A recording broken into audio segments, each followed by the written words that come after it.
See, this is dicey stuff. Can you bear your own your own emptiness? I was doing San Pedro medicine for a couple years back in the day, and then finally it happened. See, this is why we have to be careful when we're doing medicine. We don't know. I thought I like mastered the medicine. I'm like, man, I drink everything, whatever. I'm cool. I always handled the medicine good, but that one particular day, something opened. Everything, man, everything like dissolved, and I couldn't find, like, I was here, but like where?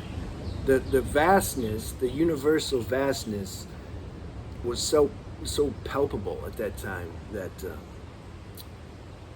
I don't know, man. Like, it was like too much. Too much for what though? Too much for the mind. Too much for the human self. It can like crack it. That's how people get in trouble. That's how you go into you get derailed and go into psychosis or depersonalization. So that's why I'm not a proponent of this 5-MAO thing.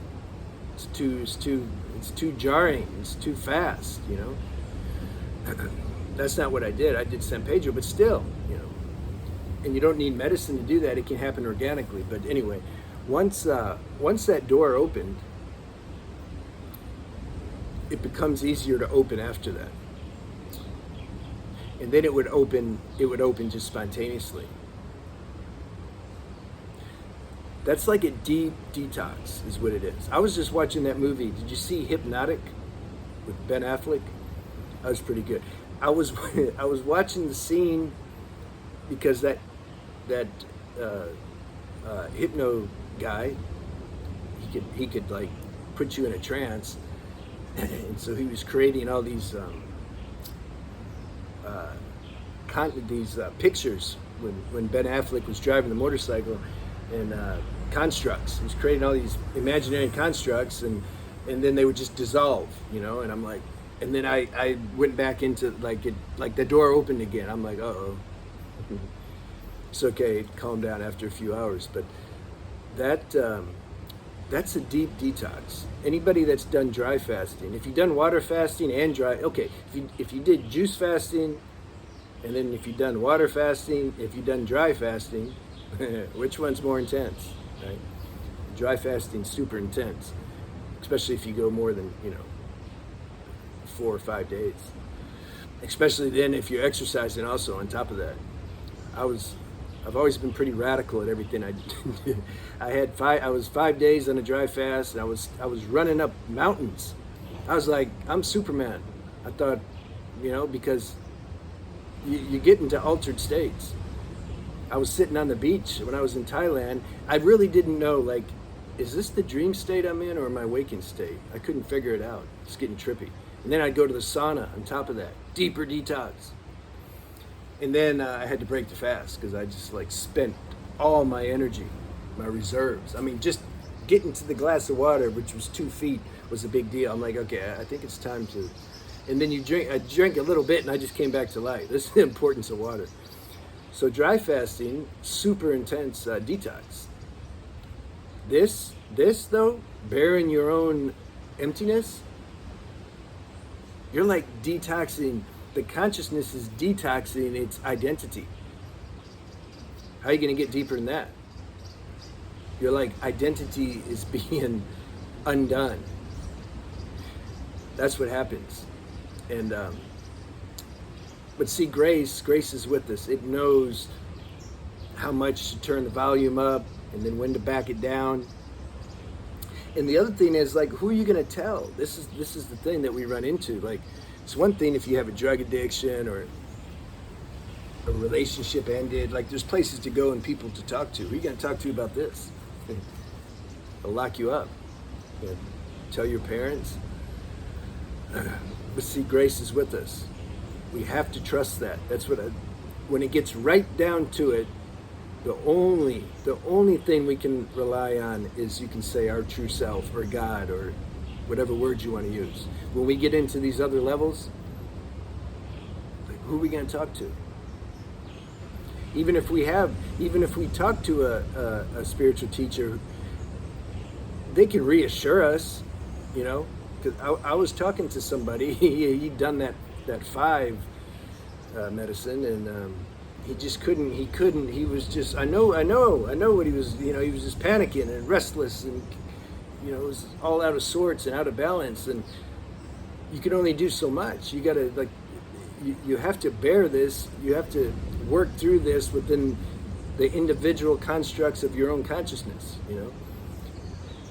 But I can tell you, it gets, like anything, the initial shock the first time, that's the heaviest. It's like anything. It's like your first heartbreak. It's the heaviest. Then you get your heart broke after that. It's still a little heavy, but then you get it again, yeah. And then you get to where you're like, oh, I can handle that. It's cool. Get to where you want it, even. Like, can I still get my heart broke? Where's a girl out here who can break my heart? So, let me see. I wrote some bullet points.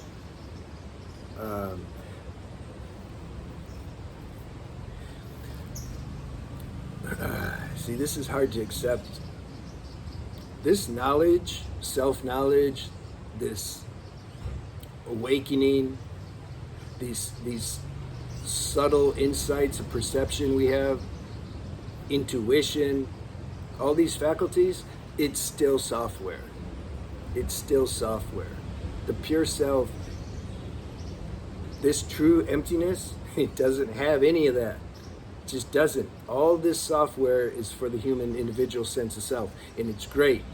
It's a great game that the cosmic movie maker created. So when we're really coming to our own emptiness, you see all, you're like, whoa. You truly then, you know nothing exists. You don't just parrot, like, you know, you just say, nothing exists, it's just nothing exists. You don't do that. You're very silent, actually. You don't even want to talk to anybody. You're just sitting with that. You're not even saying nothing exists. You're seeing nothing exists. It's different. You don't want to say it. It sounds like you're cheapening it. It's just stupid. You know, again, I like to compare it to if you have really intimate sex with somebody you love, you're not going to go tell everybody about that, how intimate and great it was. I mean, consciousness, you know, there might be a time and place, but you're very discerning when it comes to that. You don't broadcast it everywhere, you know. See, the mind thinks in terms of all or nothing. This is the last thing I want to touch on.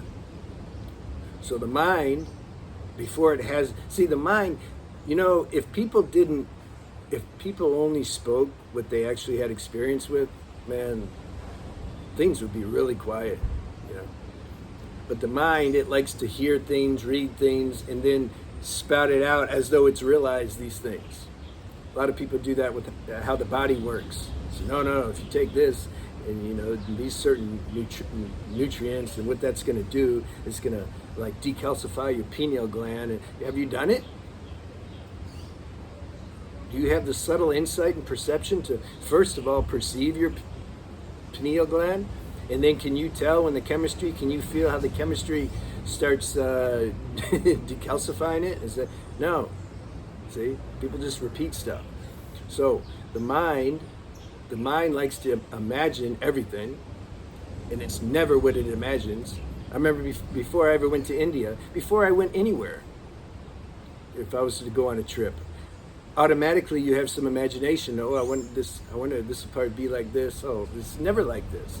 You go, and it's a whole new experience. It's the same when we realize our true universal formless self. It's the same thing.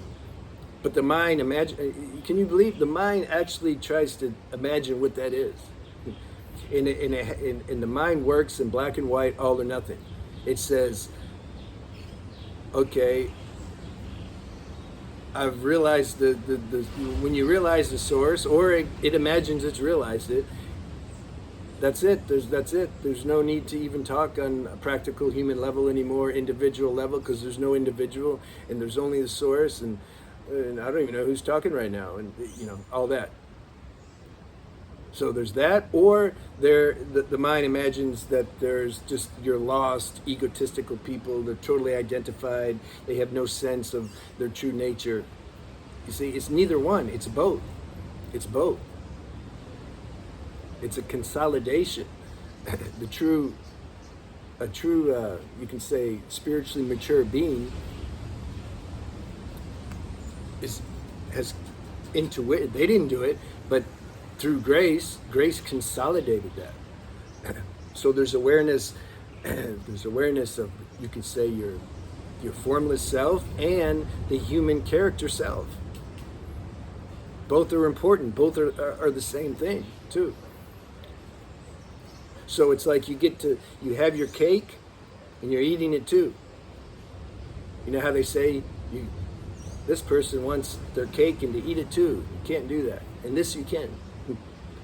What's the cake? The cake is your true, pure, formless self. Who's eating it though? Your individual self.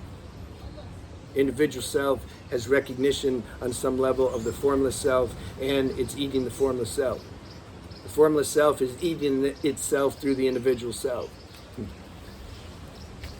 See, I'm not trying to sound cool. I'm just talking. I'm just saying, like, how are you gonna, like? But you can't intuit. You can't like IV that knowledge to somebody or that experience. But what can happen is if somebody's talking authentically. See, these seeds already are in everybody. It can kind of like put water on those seeds and they sprout faster. That's the purpose of satsang. Or listening to people who you enjoy, who you feel like nurture you on a spiritual level. That's the purpose. Or books. Because God's sending you to those people to hear what you already know, but the world, the collective mainstream society is like saying the opposite, and so the universe wants to make balance. So then you find people who water these spiritual seeds. There you go. Leave me any questions you have, I'll answer them. I'll see you.